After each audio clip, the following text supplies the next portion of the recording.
অষ্টগ্রামে উপজেলা বিএনপির প্রস্তুতিমূলক সভা অনুষ্ঠিত হয়েছে। এস এম নাদিরুজ্জামান আজমলের তথ্যচিত্রে বিস্তারিত। কিশোরগঞ্জের অষ্টগ্রামে উপজেলা বিএনপির প্রস্তুতিমূলক সভা অনুষ্ঠিত হয়েছে। সাবেক প্রধানমন্ত্রী বেগম খালেদা জিয়ার উপদেষ্টা অ্যাডভোকেট ফজলুর রহমানের শুভাগমন উপলক্ষে এ সভার আয়োজন করেন অষ্টগ্রাম উপজেলা বিএনপি। গতকাল 10 আগস্ট শনিবার রাষ্ট্রপতি মোহাম্মদ আব্দুল হামিদ অডিটোরিয়ামে অনুষ্ঠিত এ সভায় অষ্টগ্রাম উপজেলা বিএনপি সহ সকল অঙ্গ সংগঠনের নেতাকর্মীরা উপস্থিত ছিলেন।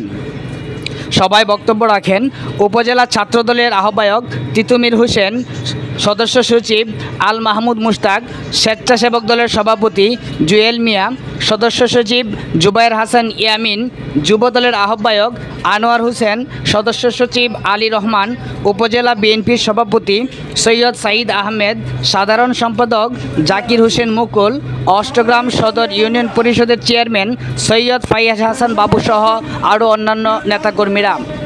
সবার প্রথমেই বৈষম্য বিরোধী আন্দোলনে শহীদ হওয়া সকল শহীদদের প্রতি দোয়া কামনা করেন উপস্থিত নেতাকর্মীরা।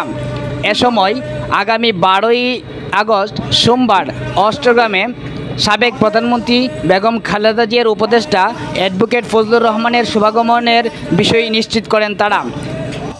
এ সময় উপস্থিত নেতাকর্মীরা জানান, আগামী 12 আগস্ট সোমবার সাবেক প্রধানমন্ত্রী বেগম খালেদা জিয়ার উপদেষ্টা ফজলুর রহমানের উপস্থিতিতে এক জনসমাবেশের আয়োজন করা হবে।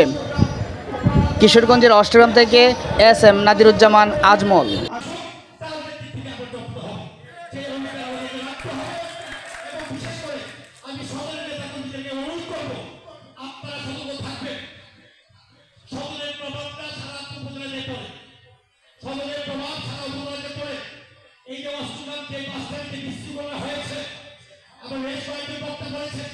আমি নিজেও সাক্ষী, যারা 4 তারিখ বিএনপির বিরুদ্ধে ছাত্রদের বিরুদ্ধে রড দিয়ে বাজারে ঘুরেছে, তাদের অনেকেই এই ভাঙার কার্যক্রম করেছে।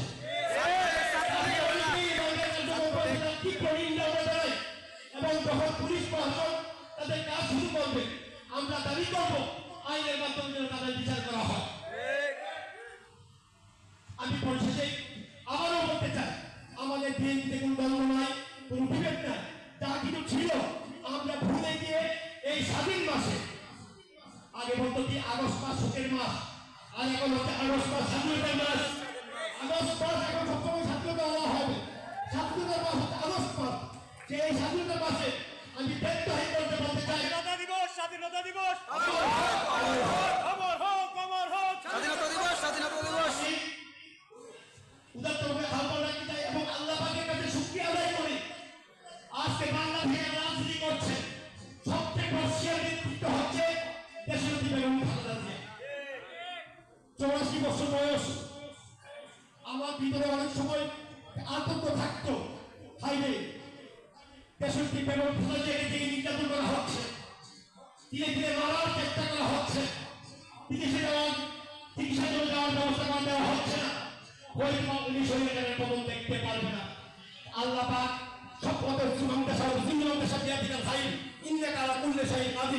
আল্লাহ পাক সর্বশক্তিমান, উনি যখন তাকে ইজ্জত দেন তখন সেই ইজ্জতপ্রাপ্ত হয়, উনি তাকে যখনই ইচ্ছা তাকে লাঞ্ছিত করতে পারেন। আজকে কত বড় লাঞ্ছনা! আজকে তুমি দেশ শাসন করেছো 16 বছর, আজকে তোমার বন্ধু রাষ্ট্র তোমাকে থাকবার জায়গা দেয় না। আজকে আমেরিকাকে তুচ্ছ করেছো, আমেরিকার কাছে আবেদন করেছো, তোমাকে নাকচ করে দিয়েছে। লন্ডন আবেদন করেছো, নাকচ করে দিয়েছে। বিশ্বের কোনো রাষ্ট্রই তাকে আশ্রয় দিতে রাজি হচ্ছে না। এর চেয়ে একটা বিষয় আছে, এই হাসিনার থেকে আমাদের তো শিক্ষা নিতে হবে, আমাদের এমন রাজনীতি করতে হবে যদিও কোনো কারণে যদি আমরা ফলকে পড়ি, যাতে এলাকা থেকে বেগে যাইতে না হয়, এলাকা থেকে পলায়ন না করতে হয়, আমরা এই রাজনীতি করবো। আমি আবারও ঐক্যের আহ্বান জানিয়ে আমার সংক্ষিপ্ত বক্তব্য শেষ করছি। আসসালামু আলাইকুম ওয়া রাহমাতুল্লাহি ওয়া বারাকাতুহু।